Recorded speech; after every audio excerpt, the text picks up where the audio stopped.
Some ships you rarely see in Star Wars because they're rare, while others you don't see because they're actually just invisible, and that's what we're talking about in today's video, cloaking.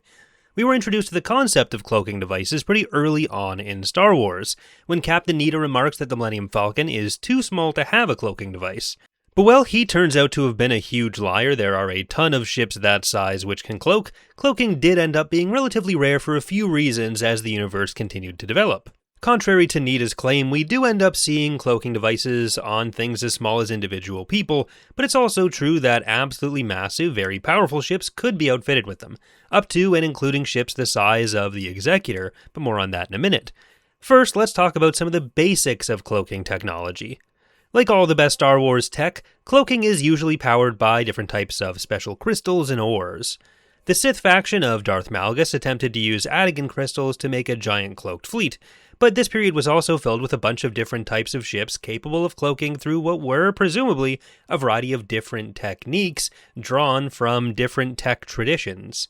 Tech from Iokath was behind the cloakable Eternal Fleet, for example, which developed in the unknown regions pretty much independently from most known galactic tech.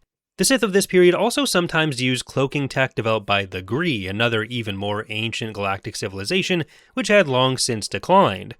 This particular tech was used on some of their space stations, for example. Going back a little further in the timeline from the Old Republic MMO, Knights of the Old Republic has several enemy types who pop up with personal cloaking devices. As time went on, cloaking seems to have largely coalesced around one main component being stygium crystals. This is what powered Darth Maul's scimitar cloaking device, although by this point cloaking had gotten far less common. The primary source of stygium was the planet 8 and 2, and mining had largely dried up, both because most of the accessible veins had been exhausted, and because of protections placed on the planet against overmining. Nevertheless, we have examples of both sides of the Clone Wars fielding different types of cloaking devices throughout. Probably most famously, in the Clone Wars cartoon, we see the Republic stealth ship for several episodes. In the novel Jedi Trial, though, there's an entire CIS armada which is able to sneak in at the Battle of Praesetlin under their own cloaking devices. This includes ships described as frigates and destroyers, but also the much more massive flagship of Admiral Porus Tonith called the Corpulentus. Given the name and the fact that it's called a massive vessel in the book, in a section where Anakin is already flying amongst ships that he describes as larger in the frigate or destroyer range, I've always taken this to be a Lucrehulk, which would make it one of the largest ships we see with a cloaking device, although definitely not the largest. For reference, the diameter of a Lucrehulk's ring is about 2 Star Destroyers long. Notably though, this fleet and its cloaking tech don't seem to line up with what we see with other examples of cloaking. Anakin describes them as having a distorted outline and more being hard to see than actually invisible, so they probably weren't stygium cloaking devices. They may have been a different type of tech, but they are still referred to as cloaks. By the time of the Empire, cloaking had become next to unheard of given the absence of readily available stygium, which prompted Grand Admiral Marcio Batch to begin developing a new stygium alternative, which is notably not a stygium substitute or synthetic stygium. So no, there's no reason for Director Krennic to freak out. This technically succeeded with the development of the hybridium cloaking device, but there remained a massive problem. Stygium crystal-powered cloaking devices allowed the cloaked vessels to maintain their other systems and operate relatively normally, so you could still use your sensors, you could still see out yourself, communicate with other parts of your faction. But with hybridium, on the other hand, these were referred to as double-blind. You couldn't be seen, but you also had no way to see or communicate outside of the cloak. Batch wasn't satisfied with this outcome, so before going any further with the hybridium, he decided to instead try to solve the stygium availability issue. The first Death Star had been recently destroyed, but he was hoping to use it as a mining tool, which, funnily enough, was the purpose which Imperial propaganda claimed the Death Star was meant for. Instead, Batch had to take the much less famous Tarkin superweapon to Aten, where he blew up the planet, exposing the sweet crystals within. With Batch's new batch of stygium crystals, he was able to like this video and subscribe for more, but beyond getting notified of future lore videos here, he also took this new stygium allotment and began 2 key cloaking programs within the Empire. One was called the TIE Phantom Project, where Batch developed a new fighter equipped with cloaking devices. His second major toy was his flagship the Terror, an Executor class which he equipped with a stygium-powered cloaking device as well. People sometimes think that another executor, the Night Hammer, built by a warlord named Sandor Delvardis and used by Admiral Natasi Dalla as her flagship, was able to cloak as well, but this isn't actually the case. The Night Hammer was equipped with stealth armor, painted black, which meant basically it was hard to see and even detect with sensors, but it wasn't actually invisible in the way that cloaking makes you invisible. Once you were anywhere near it, you could see it like a regular ship, so it's not even quite as good as the CIS cloaking we talked about earlier. This means that the Terror was the only known cloaking executor.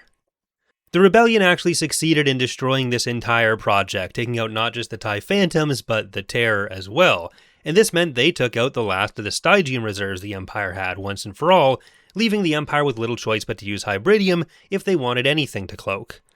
For a while, they decided they did not in fact want to do that given the double-blind issues of the Hybridium devices, and so they effectively just threw the cloaks they had in the storage closet for the next 10 years. We see some other examples of cloaking in this period, especially in video games where cloaking is a common mechanic.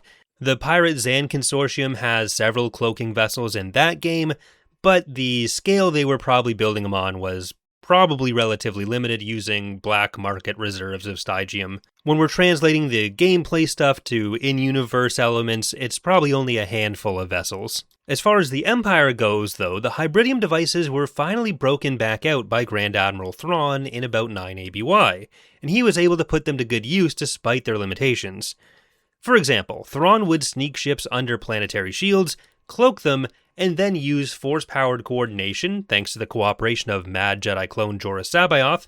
He was able to position one ship just outside the shield, have it fire, and then at just the right moment have the cloak ship inside the shield fire, tricking the inhabitants of the world into thinking that Thrawn could bypass planetary shields, thereby forcing them to surrender and rejoin the Empire.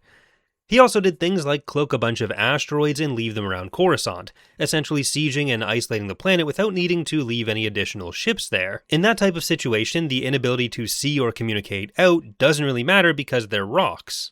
When Thrawn died at Bilbringi, he had cloaked some additional goal and defense platforms which he'd planned to unveil once the New Republic fleet was engaged, allowing him to lure them in and wipe them out all at once. After his death, so too did most use of cloaking devices in the Empire and even the New Republic, but they reappeared, or redisappeared I guess, a few years later during the Kamas Crisis. While Gilad Pellaeon was trying to negotiate a peace treaty with the New Republic, rogue elements within the Empire were trying to foment unrest within the New Republic, and push them into a civil war. This was meant to come to a head over Bothui, where many of the New Republic's member worlds had deployed their ships in anticipation of a new civil war starting. The Empire had positioned 3 Star Destroyers equipped with cloaking devices in the system, intending to wait for the battle to start, and then kinda clean up with those Star Destroyers. Instead, the Imperial's role in spurring on the conflict was revealed, the ships were discovered, and the Imperials were driven off. While Stygium would have made a lot of these things easier than the Hybridium devices, cloaks had limitations and weren't impervious. Things always left some sort of evidence of their presence. Admiral Trench was able to track cloaked Republic ships using magnetic signatures, for example, but another type of technology also existed for the express purpose of unveiling and finding cloaked ships called crystal grav field traps, rare devices which tracked gravitic fluctuations. We primarily hear about these when the New Republic was hoping to track one down so they can remove the cloaked asteroids Thrawn had left around Coruscant, which used Hybridium, but we also see these crystal grav field traps used against Maul's Stygium-powered scimitar. So we know this is a type of technology that could work on multiple different types of cloaking. That's going to do it for today though. Thank you for watching, and I hope you've enjoyed this video about cloaking. Let me know in the comments if there's another kind of topic you'd like to see me cover on the channel, and I hope to see you next time.